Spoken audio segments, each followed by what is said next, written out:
Welcome to the Minimalist Educator Podcast, a podcast about paring down to refocus on the purpose and priorities in our roles, with co-hosts and co-authors of the Minimalist Teacher Book, Tammy Musiowski-Borneman and Christine Arnold.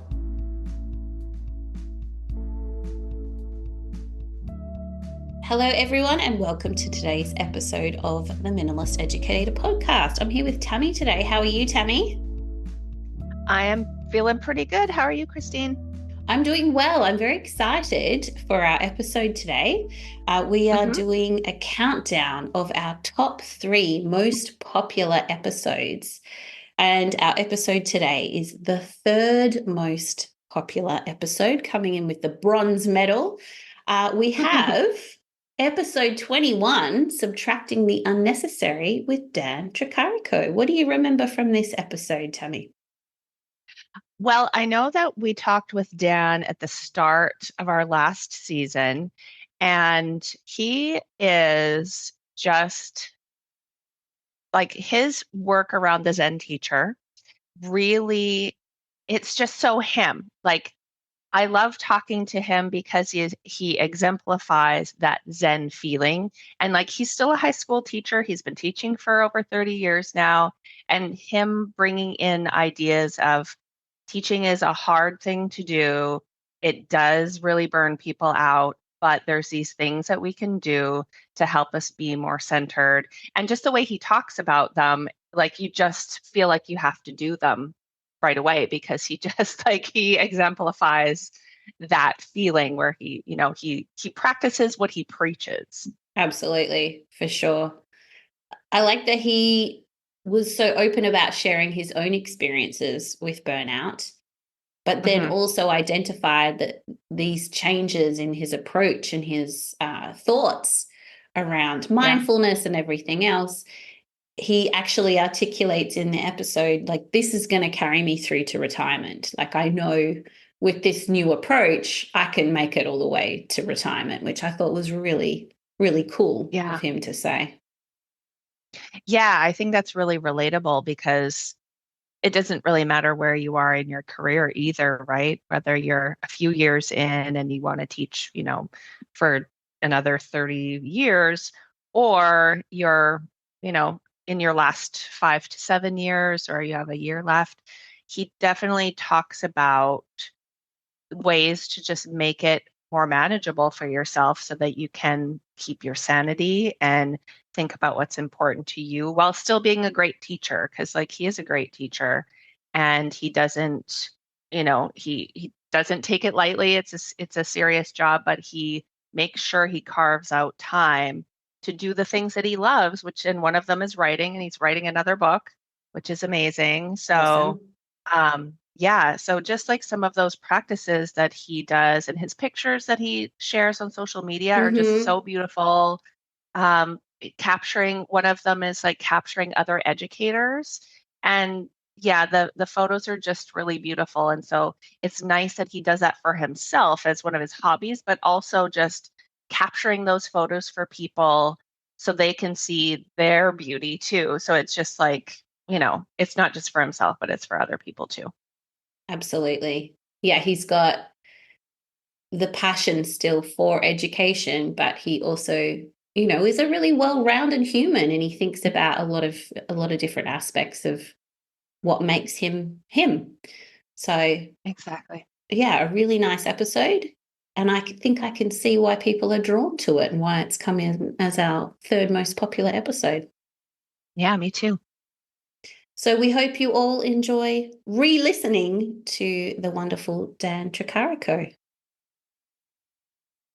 Hi, everyone, and welcome to today's episode of The Minimalist Educator. We're very lucky today to have Dan Tricarico with us. Welcome, Dan. Thanks for letting me be here. I appreciate it. I'm glad to be here. Yes, and everyone, if you're recognizing that voice already, that is because Dan is our intro and outro speaker, so you will be very familiar with his voice by now. How are things been going, Dan? How are you? Doing okay. We were just talking a little bit before we started recording that I need to kind of take more of my own advice and just take some things out, and just like you all preach, because it's been a little bumpy, but I'm learning that I just need to subtract and minimalize, and everything's going to be fine. Yeah, it's easy to get caught up in things, right? Especially like you still teach and, teach to me, the scary people are like the second most scary people, the high schoolers. And so like, that's a lot of work and getting, like, you're still fairly new into your school year, aren't you? Or no, sorry, you're pretty into it because you started mid-August. Right. Yeah, it's about 7 weeks now, but we had a schedule change and we've had some political things going on, and so this year has been a little bumpy. Last year was a dream, and it was super smooth. So and that's the yin and yang of school, as you know. I mean, some years are smooth and some years are less so. Yeah, for sure. And people listening to this now, they're going to be like, "But it's January or February." But such as a recording schedule. But anyway, yes. So you're known for a few really important things in the education world. One of them is the Zen Teacher book. Can you tell us how you came about feeling like you needed to write about Zen and teaching? Because they're kind of different. Yes, and I thought they should kind of be integrated, as an approach to dealing with things like stress reduction and self-care and avoiding burnout. And it all started about 2013, 2014, somewhere in there. I just was facing massive burnout and wondering how I was going to make it to retirement. And, things were not good at home in the marriage I was in. And so that whole period was very bumpy. And I thought, I have to do something. And I started thinking back I was a drama major and an actor, and I started thinking back to my acting classes. And the acting teachers used to talk about being in the moment and meditation and breathing exercises and relaxation exercises. And they talked about something they called a relaxed preparedness, meaning if you, as a performer, you were relaxed, but you were ready to go. You were calm, but you were ready to perform. And I thought, well, that's what teachers need, So I started a blog called The Zen Teacher. And it's funny, I remember one day I was, taking a walk around the neighborhood, just trying to calm down or whatever. And I was, just debating in my head, what am I going to do? How am I going to get through all this? And I said, gosh, it's almost like they expect you to be a Zen teacher or something. And then I just stopped and the light went on. And I ran home, and the first thing I did was check to see if the domain name was available, because that's the world we live in. And in 2014, the zenteacher.com was available. And I thought, well, that's a sign from the universe, that this is my new path, So the blog became the book, and the book became workshops, and here we are. Awesome. That's great. amazing. And we're talking like 10 years ago. Yeah, already. I think 8 or 9, so heading into a decade, which is really crazy to think. And the great thing is that the good news is I now know, because of those strategies that I write about in the book, that I'll make it to retirement. I had 10 years. Now I have 2 or 3, so I'm going to make it. And then the icing on the cake was just the ability to have other teachers come back to me and say, you helped and your book helped. I mean, what's better than that? Yeah, that's awesome. That's fantastic. And so you still find time for mindfulness and Zen practices throughout your week? And can you tell us a little bit about what that looks like? Sure. I think it's super critical. And the first big mindset shift, and I think maybe a lot of your listeners need to think about this too, is I thought, like many people, I don't have time for that. I'm too busy, right? And one of the things I preach is everybody has 5 minutes. And, you don't think you have 5 minutes? Stop scrolling, Yeah. And you have 5 minutes.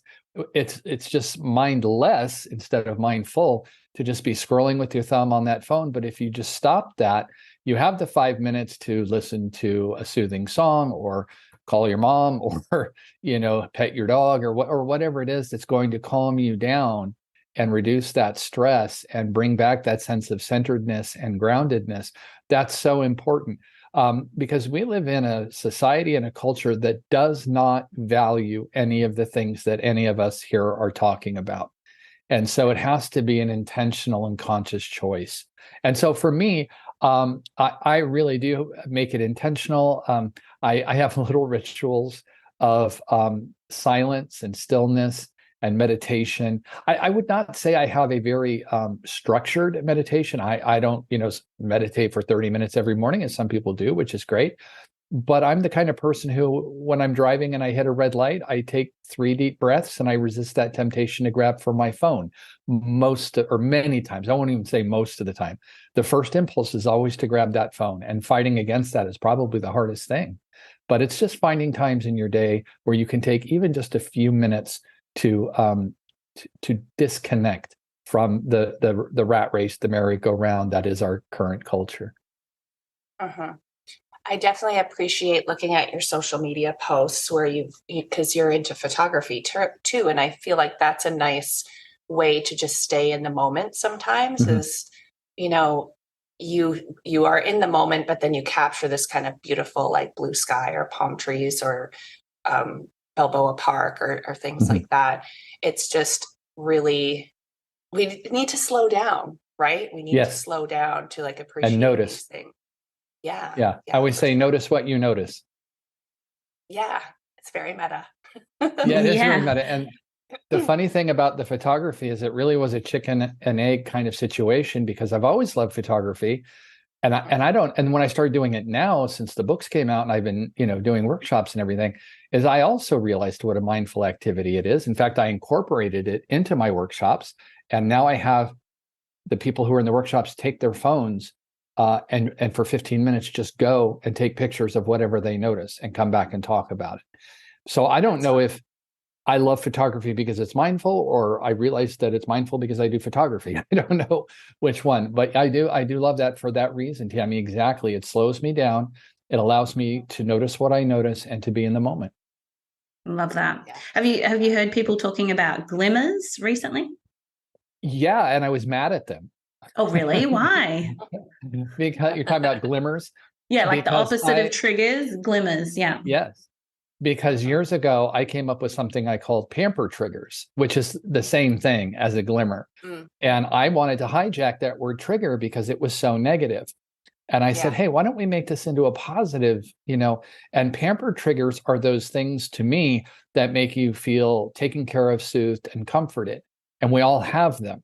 So I called them pamper triggers. There's a chapter in the Sanctuaries book called Pamper Triggers. But glimmers is fine. I'm just teasing about being mad. Whatever gets people to take care of themselves, I'm down with. Yeah, whatever's in the conversation, right? Yeah, it's definitely worthwhile. I just read a book called Subtract, and it's making me think a lot about what you're talking about with Zen and mindfulness and so on, but a little bit more active in its approach rather than just being a passive moment. It's more like actively thinking about what you can take away. Can you talk about some of the parallels between what you've been working on and that sort of thinking? Yeah, I read that book and I was fascinated by that book. And one of the things, and this is not a criticism, it's just a fact, is I'm not a super big science guy, but there was a lot of science, which is great because you want empirical evidence to, back up what you're saying. But those parts were harder for me to wrap my brain around. But I really loved the message, and I really loved the strategies that that author talked about. I'll just tell you a quick story is, because I figured as I was thinking about being on the show today that this would really fit into what we were talking about. Is I had a little time today, and so there was I've been in this condo for about 2 years, and the people I bought it from left this giant humidifier, and it's nice, but it's just been sitting here, and I thought, well, maybe I'll use it, or maybe I should sell it if I don't want it, or maybe I'll give it to somebody or whatever. And it's just, I haven't used it. And so I put it outside with a sign on it that said free to a good home. I don't even know if it's still there anymore. I had a box of my daughter's college textbooks that I bought off of her thinking I would sell them on eBay.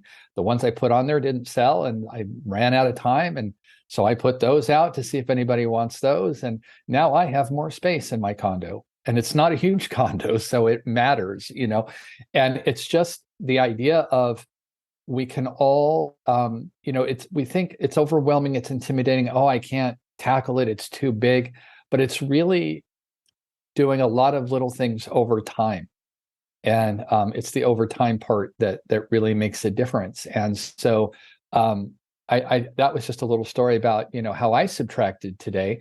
And there's just a load off, when you kind of, get rid of all that flotsam and jetsam that's hanging around you, there's a freedom and a liberation, and you feel like you have more breathing room, which is awesome. And I, again, being an actor and a drama major, I was a pack rat. I was like, oh, this hat, this pair of glasses, this bow tie, I might use it in a play sometime. It might be good for a character. So all this stuff just piled up. I'm not that guy anymore. Now I like streamlined, simple, minimalist. That's what I'm all about. I think what you've said about overtime is really powerful because we do live in this like immediacy time, right? Like everything is, you get your phone out and you can look something up immediately, or like just having immediate gratification.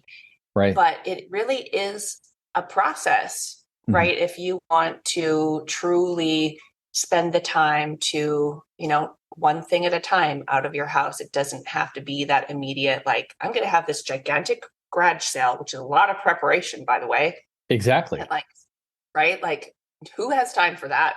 But, it's a lot of work to set all of that up. But if you, the nice thing is we have Facebook Marketplace or like different things, put it out on your curb like you did. It is helpful to think of things, and this kind of goes back to like what we were saying about slowing down. It doesn't have to be fast, and maybe it should be, because when things are fast, we lose sight of things, right? We've forgotten why we're doing something. But if we allow ourselves to take some time and be reflective about what we're doing and why we're doing it, it's so helpful. It's Absolutely. so helpful. You're reminding me of, I think it was when my daughter was born. She was born in August, so it was right before we went back. And I think I missed the pre-service days, and I had to hit the ground running like on day one of the teaching. And so I didn't get a chance to fix up my room. And what I did was I divided it into sections. And I said, okay, this week it's the counter under the windows. Next week, it's the classroom. The next week, it's going to be my office area in the back. And by 3 or 4 weeks, like you're saying, it didn't have to be fast, but then I was ready, it only took 4 weeks, but, but that was, what was necessary at the time. And that's okay. You do what you have to do. Yeah, for sure.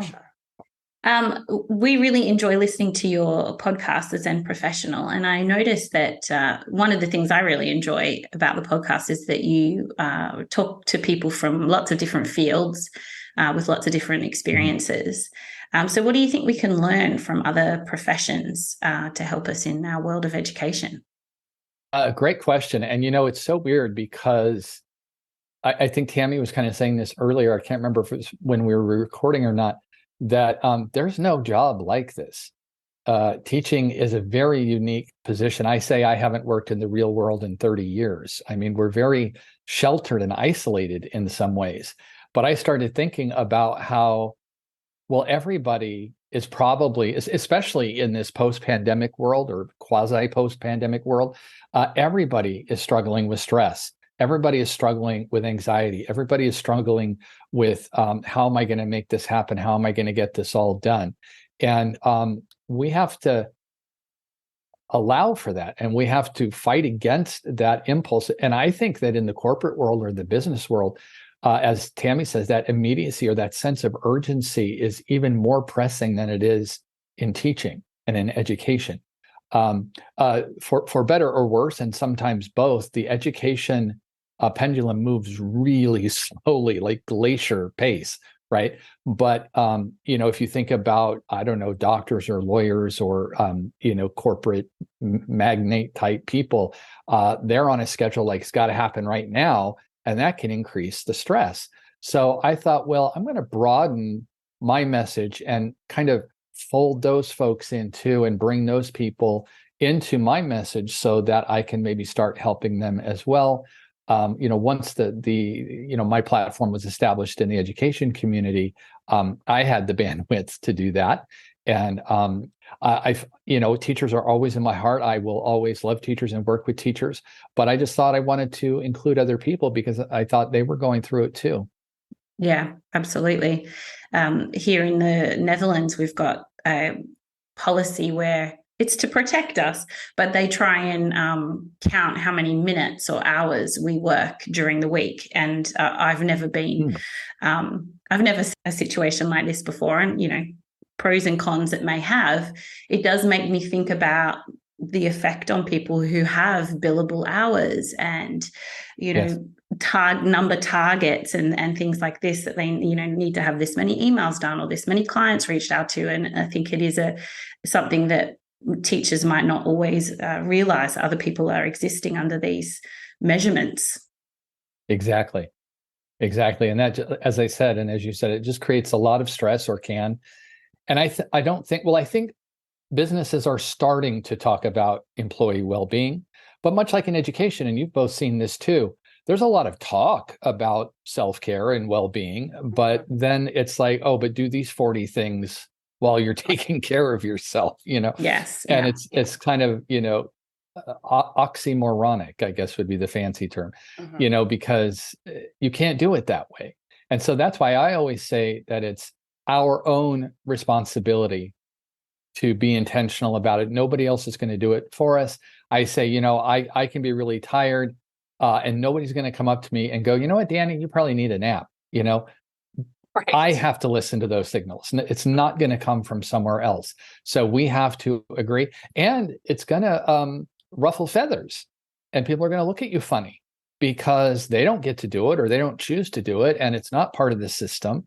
So you look subversive, you look rebellious, which also is kind of fun. But, so you have to do it. And that's been my mission, is to tell people, you know what, it's not only is it up to you to do it, but it's okay if you do it, and you should do it. I always say that everything I talk about, everybody knows. They're just reminders, and mostly they were reminders for me when I was writing the blog and the book. I just wanted to put it down so that I could look at it later and go, yeah, I need to do that. But what I didn't expect is that's how it's working for everybody else too. Yeah. Given us a lot to think about. It's always great to read your work and listen to you. Thank you. And your voice is also very soothing. So that's helpful. People keep telling me that. I don't feel that way. But thank you. Yeah. And thank you, speaking of my voice, for letting me be your intro and outro. That's super special. Thank you. No, we appreciate it very much. As we wrap up this episode with you, we always ask our guests for a pared down pointer or two for our listeners. So what would you give to our listeners today from today's episode, or something in addition? Oh, well, I have an idea that I wanted to share that I think is related to what we were talking about earlier in the episode. And sometimes I say, if you're working on minimizing things and decluttering, throw away 10 things a day. And of course, when I say throw away, because it's easy, but it might be recycling or giving away or donating or something like that. But if you throw away 10 things a day, everybody can do that. That takes 10 minutes, right? But if you think about the math, after a week, you've thrown away 70 things. That's a lot of things, and it creates some space. And then the great thing, and this is what I will leave you all with and leave your listeners with, is when you commit to doing some of these things, you're going to realize how wonderful it is, and then you're going to want to do more. So you don't have to start big, like we said, start small, but I can almost guarantee that when you start small and you do it, you're going to love it. Thank you, Dan. That's awesome. Thank you. It was great to be here. Thank you so much for your time today. We really appreciate it. Of course. So there you have it, our revisit with episode 21 and Dan Tricarico. We hope you enjoyed listening to our third most popular podcast episode, and we hope you will join us again to find out what came in as our second most popular episode. See you then. Today's episode was brought to you by the Zen Teacher. The Zen Teacher helps you create focus, simplicity, and tranquility by encouraging a more Zen-inspired, mindful approach in the classroom. Find out more at thezenteacher.com. Be sure to join Tammy and Christine and guests for more episodes of the Minimalist Educator podcast. They would love to hear about your journey with minimalism. Connect with them at PlanZPLS on Twitter or Instagram. The music for the podcast has been written and performed by Gaia Moretti.